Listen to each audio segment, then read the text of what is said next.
Good morning class 6 ICSE। जैसा कि आपको बताया गया लास्टली जो एक वीडियो है वो शूट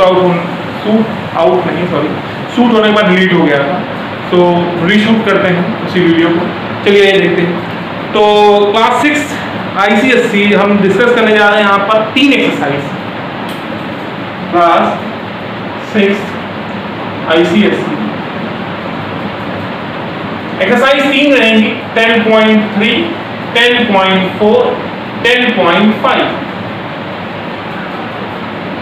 नहीं 10.2, 10.3 और 10.4। 10.2 और 3 इस वीडियो में शूट करना था, बट देखा गया 10.4 बहुत छोटा है, बहुत आसान है और अकेला पड़ रहा था, बेचारा रोने लगा, हाथ पांव जोड़ दिए। तुमने कहा चलो इसी वीडियो में तुम भी आ जाओ, तो उसको भी उछेड़ दिया है। तो चलिए स्टार्ट करते हैं। कहा गया है कि एंगल्स के बाद, एंगल्स पहली बात एंगल होते क्या है आप जान लीजिए। जब कभी दो लाइन एक लाइन दूसरे लाइन को कहीं ना कहीं इंटरसेक्ट करती, जहां पर वो इंटरसेक्ट करती है तो एक लाइन से दूसरे लाइन के बीच में जो गैप है उसको हम मेजर करते हैं इन टर्म ऑफ डिग्री, और इसको हम कहते हैं एंगल। इसीलिए एंगल का सिंबल ऐसे रहता है। चलिए जैसे कि हमने मान लिया कि एक जो है क्या कहते हैं, एक फिगर है A, B, C और D। अब हमसे पूछे कि इसमें एंगल कौन से हैं, तो चलो देखिए एंगल कौन सा है। एंगल ABC, ये किसकी बात कर रहे हैं, इस एंगल। फिर एंगल BCD किसकी बात कर रहे हैं, दिस एंगल। ठीक है, सेकेंड वन, फर्स्ट वन ये, सेकेंड वन ये, third one angle CDA, third angle. ठीक है, फिर उसके बाद फोर्थ एंगल कौन सा होगा, DAB, फोर्थ एंगल। ये 4 लाइन में इसलिए ड्रॉ कर रहा हूं जिससे आपको समझ में आए थर्ड एंगल है या फोर्थ एंगल। तो एंगल अगर आपसे कोई पूछे कि फिगर में किसी भी तरह का फिगर हो, तो आप बता सकते हो कि जहां पर वो दो लाइन एक दूसरे को कट कर रही हैं, इंटरसेक्ट कर रही हैं, वहां पर कुछ एक एंगल फॉर्म कर रहा है। ठीक है, यहां पर भी लाइन एक दूसरे को टच कर रही है, इंटरसेक्ट। अगर जैसे आप इसको थोड़ा सा बढ़ा दें तो क्या है, इंटरसेक्ट कर रही है। क्लियर?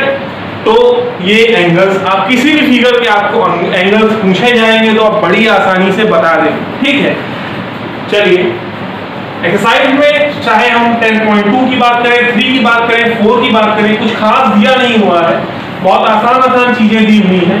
इसीलिए क्या है, उसको समझाने के लिए आपको फिगर्स का सहारा लिया जा रहा है। आपके क्वेश्चंस एक है, एक दो क्वेश्चंस हैं, बहुत ज्यादा क्वेश्चंस हैं नहीं, इसलिए अगर उन क्वेश्चंस को भी सॉल्व कर दिया जाएगा तो फिर आप करोगे। इसीलिए क्या कहते हैं, अलग से एग्जाम्पल क्रिएट करके आपको समझाया जा रहा है कि एंगल क्या होता है।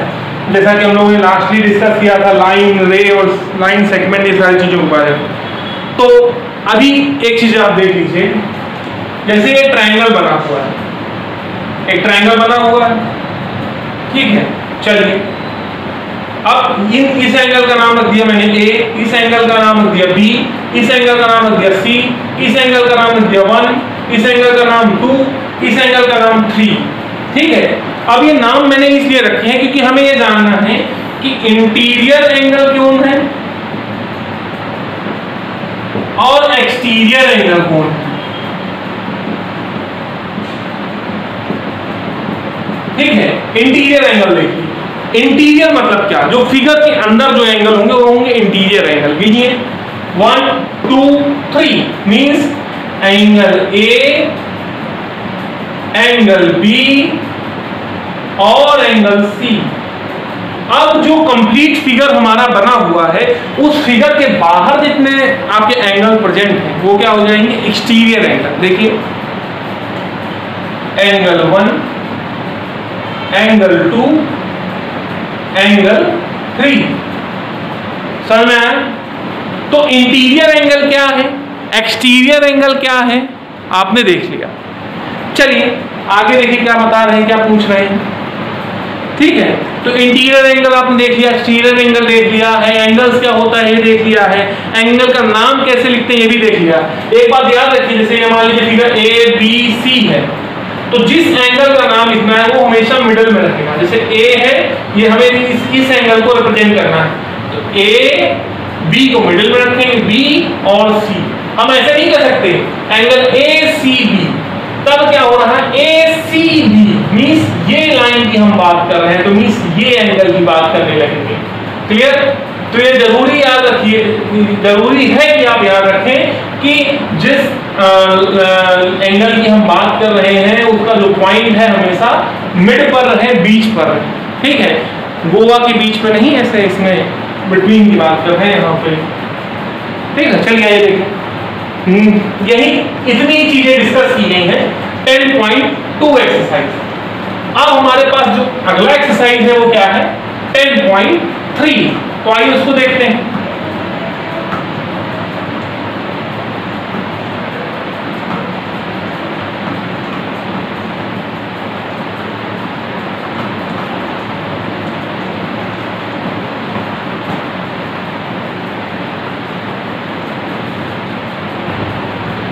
लिखा हुआ है draw a rough diagram to illustrate the following. कह रहा है कि डायग्राम्स बनाओ कुछ चीजों को समझाने के लिए, जैसे कि कर्व।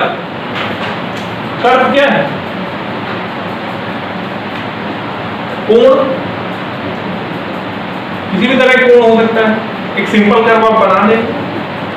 ठीक है, कह रहा है close simple curve, close simple curve. ये क्या है ओपन सिंपल कर्व, क्योंकि यहां से यहां तक की डिस्टेंस कनेक्टेड नहीं थी, यहां से यहां तक की डिस्टेंस कनेक्टेड नहीं है, ये ओपन कर्व है। ये यहां पर पूरे जो बाउंड्रीज है सही से क्रिएटेड है, इसलिए क्या है ये क्लोज कर्व है।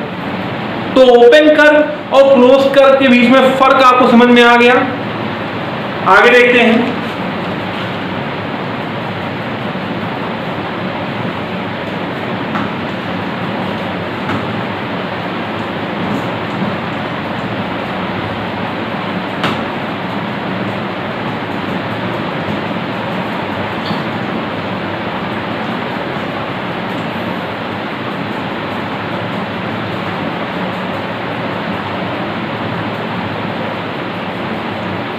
नेक्स्ट लिखा हुआ है इंटीरियर पॉइंट और एक्सटीरियर पॉइंट को।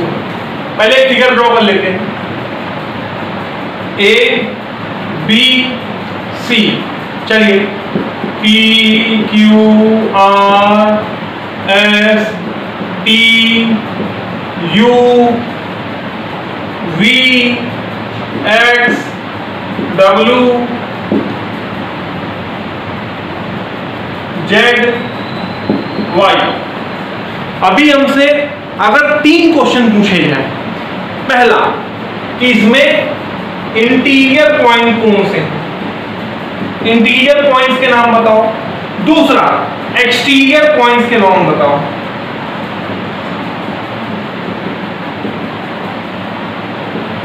और कहे ऑनलाइन पॉइंट्स के नाम बताओ।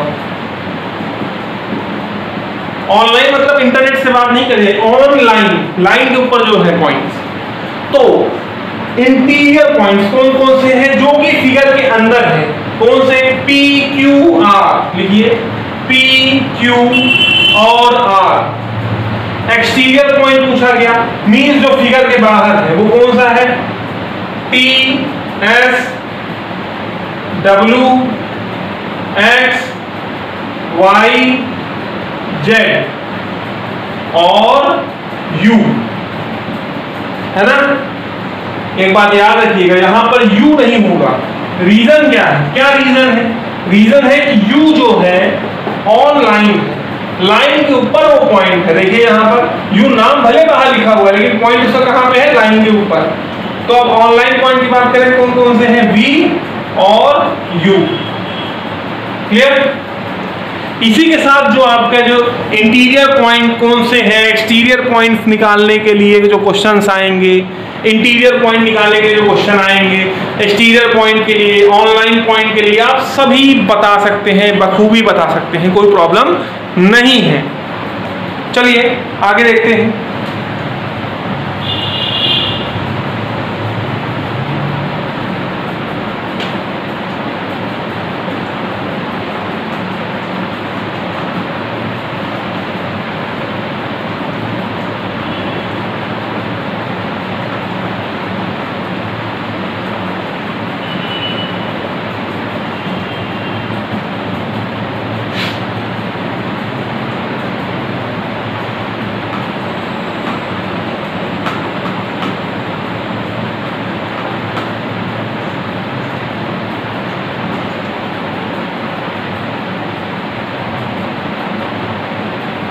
चलिए अब यहाँ पे कुछ एंगल्स की बात की गई, जैसे कि एक फिगर बना लेते हैं, ज्यादा अच्छे से समझ में आएगा। A B C D, angle इसका 1 2 3 4, एंगल के नाम रख दिए 1 2 3 4। अब क्या है, हमसे पूछ रहा है कि अपोजिट एंगल कौन से, तो ये 4 और 2 अपोजिट है, 3 और 1 अपोजिट है, और 4 और 1 अपोजिट है।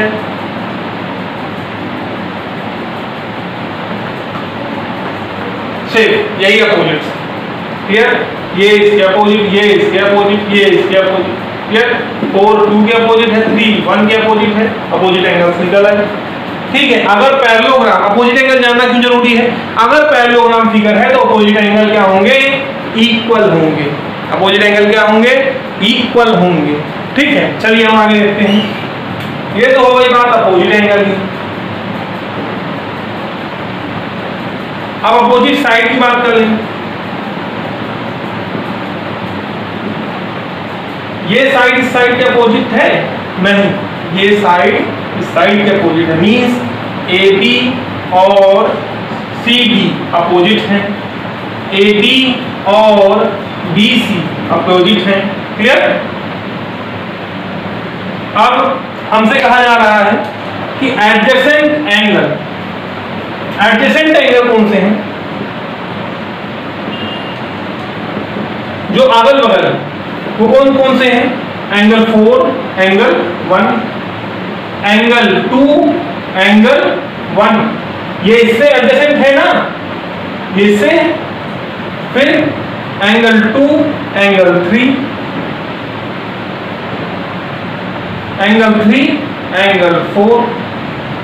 ठीक है, इस तरह से आपने सभी एंगल बता दी जो एडजेसेंट। साइड की बात करें तो ये साइड इसके एडजेसेंट, ये साइड इसके एडजेसेंट। चलिए यहां पर आप एक्सरसाइज समाप्त होता है 10.3। आप इसे सॉल्व करिएगा, जहां कहीं पे भी आपको डाउट आए अक्षत और अथर दोनों लोग पूछ सकते हैं। चलिए अपने लास्ट टॉपिक या फिर हम कहें लास्ट एक्सरसाइज की तरफ बढ़ते हैं। इसके साथ हमारा जो हाफ ईयरली तक का कोर्स है वो समाप्त होता है। कल से कंटिन्यू क्लासेस रहेंगी, जिसका टाइमिंग होगा 2 से 3 o'clock। आप कनेक्टेड रहें डेली क्लासेस के लिए। मैथ क्लासेस उसके बाद बंद हो जाएंगी, और जैसे ही हमारा कोर्स समाप्त हो जाता है हाफ ईयरली का सब्जेक्टिव के लिए, देन आफ्टर एक दिन सब्जेक्टिव का क्लास चलेगा रिवीजन के लिए, टेस्ट की तैयारी के लिए, और एक दिन मैथ का। चलिए देखते हैं, सर्कल की बात करते हैं। सर्कल में एक चीज क्या होता है, सेंटर, जहां से कोई सर्कल बनता है, हमने नाम रख दिया O, तो सेंटर पूछे तो क्या है हमारा O। रेडियस क्या होता है, सेंटर से लेकर बाउंड्री तक की दूरी, मान लीजिए P है, तो हमारा रेडियस क्या हो गया, हो गया OP। डायमीटर क्या है, जो कि दोनों तरफ बाउंड्री को टच करे और सेंटर से पार हो, वो क्या है,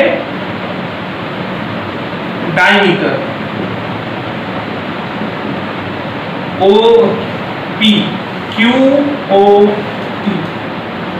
क्या हो जाएगा ये, QP लिख दीजिए, QP। ठीक है, फिर आपसे कहा गया रेडियस हो गया, डायमीटर हो गया। कॉर्ड की बात कर लें। कॉर्ड जो है दोनों तरफ टच तो करता है बट सेंटर से नहीं जाता है, तो हम ये कह सकते हैं कि एक डायमीटर हमारा कॉर्ड है, लेकिन हर एक कॉर्ड डायमीटर होना पॉसिबल नहीं। ठीक, हर एक कॉर्ड डायमीटर नहीं, ये देख लीजिए नहीं है कॉर्ड डायमीटर, लेकिन एक कॉर्ड है। ठीक है, लेकिन हर एक डायमीटर उस सर्किल का कॉर्ड भी होगा। ठीक है, अब बात करते हैं टेंजेंट, जो कि सिर्फ टच करके चला जाए, टच करके चला जाए, टच करके चला जाए, या फिर दो हिस्सों में विभाजित कर दे। ठीक है, आपका tangent.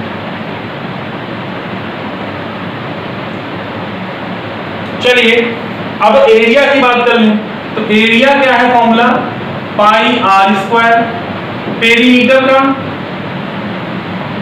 2 into pi into R, 2 pi are.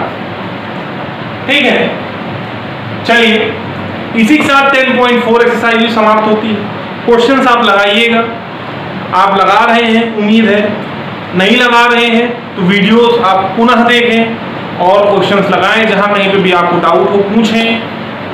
इस तरह से ना करें कि आप जाकर एग्जाम के एक दिन पहले आपके 100 डाउट आ जाएं और ऐसे आपको नॉर्मल डेज में डाउट्स नहीं आ रहे हैं क्योंकि आप पढ़ नहीं रहे हैं। प्लीज चलिए, इसी के साथ फाइनली हमारा जो है half yearly math course complete होता है। Good bye.